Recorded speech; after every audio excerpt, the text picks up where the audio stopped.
Lakbay Katoliko mayong adlaw kanatong tanan. Yan na po'y usa ka magwawali sa 70 Adventist nga si Ronel Anselmo.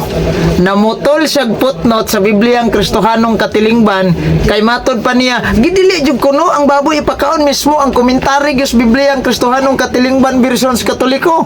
Atong tanawon ang iyang video dira. Okay, higala, another commentary na pod sa maong referensya nga inyong Biblia diri sa Biblia sa Kristohanong Katilingban, edisyong Katoliko Pastoral.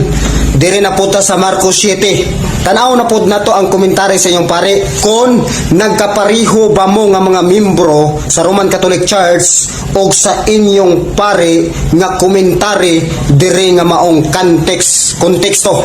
Tanaw na to ang komentary sa verse 14 sa Mateo 7. Nag-ingon diri sa ubos gala ang komentary ha. Ang importanteng tulumanon sa mga Hudiyo mao ang ritual sa kaputli sa kaugalingon. Walay tugtan pagsimba kun dili makahimo ining ritual. Kining kaputli lahig kahulugan para nato karon. Ang tawong limpyo o putli mao ang wala mahugawi sa mga butang nga gidili sa balaod. Take note.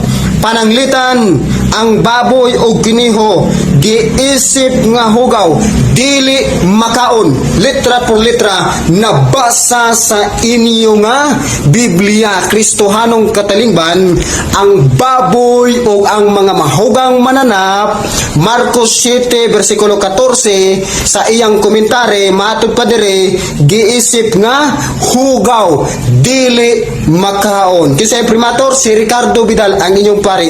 Tinaw kayo nga ang gigamit niyang footnote sa Biblia sa Kristohanong Katilingban wala niya ipadayon og basa ang sumpay niyara itong basahon. Ang giingon diha ang limpyo og hugaw mo yung gibasa basahon na ang importanteng tulumanon sa mga Hudyo di ay mao ang ritual sa panglinis sa kaugalingon.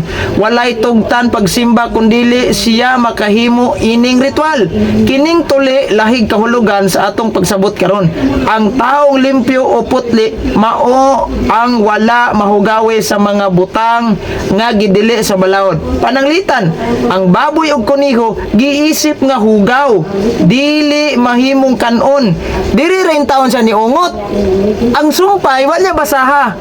O darang sumpay apan sa pag-abot ni Hesus wala niya sunda kining mga ritual. Alang kaniya walay binuhat sa Dios nga hugaw. Hoy, wala basaha ang sumpay. Tanawa, wadi ay mag-isip si Kristo ana nga hugaw. Pag-abot ni Kristo, hinuunsa man in taong kadong, Anselmo dong. Unang bantay ta pagayo ani magwawali nga grabe kayo ka. Siktang daghang atik SDA kay mangatik og mga footnote sa Bibliang Katoliko ron mailad din Katoliko. Ay kalimot sa pag-subscribe sa atong YouTube channel, Lakbay Katoliko. God bless.